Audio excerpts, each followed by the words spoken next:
first way that I got interested in jazz was like I saw Stefan Grappelli playing on the telly, and he was playing with Menuhin, who was my teacher at the time, and I was only about 13, and I'd been listening to jazz a lot anyway, but hadn't thought that it could be done on the fiddle, you know, like it was bad enough carrying the fiddle plates along the street, you know, and like what people would say about you, like various aspersions as to what sexual preference you might have, or like what kind of sex you were because you were carrying the fiddle case around, like made it hard to think that a fiddle could be a blowing instrument. So I was playing jazz on the piano. Then I saw Steph play on the telly and like thought, wow, it can be done on the violin. So I started doing my own stuff.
Excitement of the talent which is on the stage, what we've got here, was phenomenal. You know, every musician in the band that we've got here is like a leader in his field and like a real original. You know, people like, well, obviously Mark, everyone knows he's playing Mark O'Connor, like he's got the most soulful type of like sound on the fiddle, and like there's not one note which is surplus to requirements. You know, every note is going towards the expression of what he wants to say, and most beautifully executed on the fiddle. I've never seen a more accurate fiddle technique than what he's got. You know, there's a great conception going around that classical musicians have refined their technique more than anybody else. But I mean, if you see someone like Mark play, pretty quickly you find out that's not the truth.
every other soloist I've heard on the bass, it seems to be like a poor apology for cello playing, you know. But like with Edgar, it's the most beautiful, you know, healthy, like radiant sound he makes, and he's another guy who's got the most original ideas, and he's got a technique which always enables him to realise the potential of what he's got in his head, and that's fantastic to hear. And like Jerry Douglas, I think like has kind of proven one of my preconceptions wrong, because I was always pretty convinced that like the saxophone and the fiddle were the two instruments which were most like a human voice. In like I think the dobro has like got real soul to it. It's particularly the way that Jerry plays it anyway, and like his is like it really wails, and that cat can deal with anybody, I think, you know. And so these cats I've really only met very shortly when we were like in Minneapolis one time, and we never played together, so that's a totally new meeting for me, meeting these cats and doing this stuff. And it's great to find out how much we've got in common.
Jerry Douglas.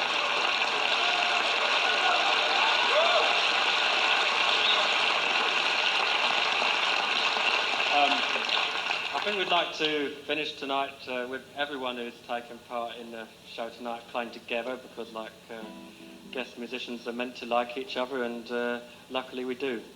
Total coincidence. So we're going to do a song like Vivaldi wrote the stuff when he was called, that we started with, when he was called the Red Priest.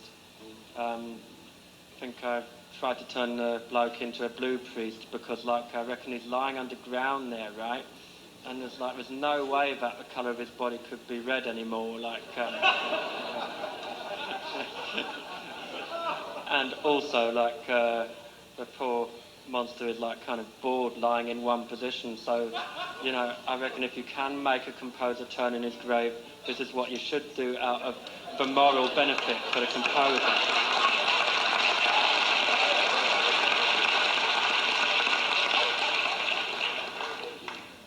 One, two, three, four.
Well, as far as my career is concerned, I don't really like to think of it as a career, except that what it does is provide me with enough income to further my musical explorations, really. That's all I want to do.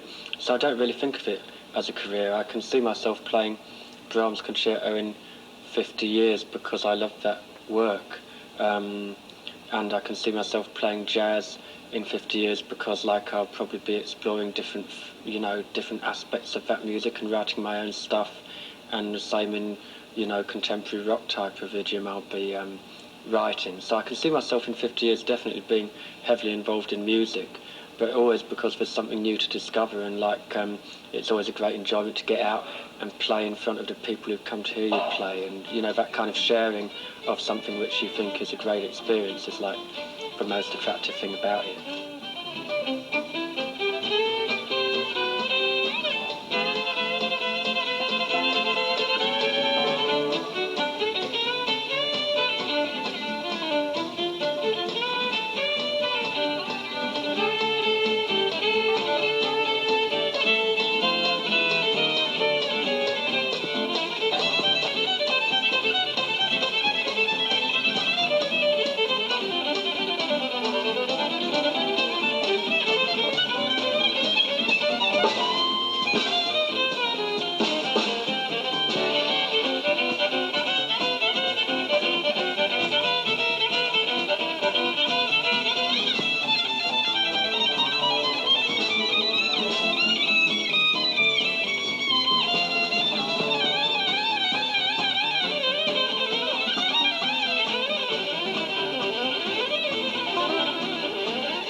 Production funding provided by the KET Fund for Excellence.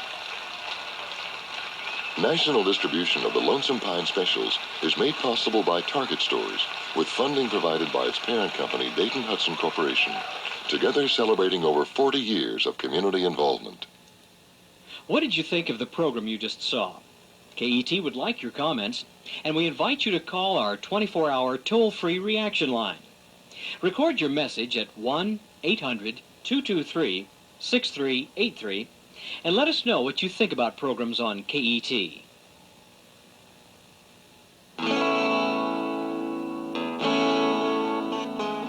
This is KET, bringing Kentucky together.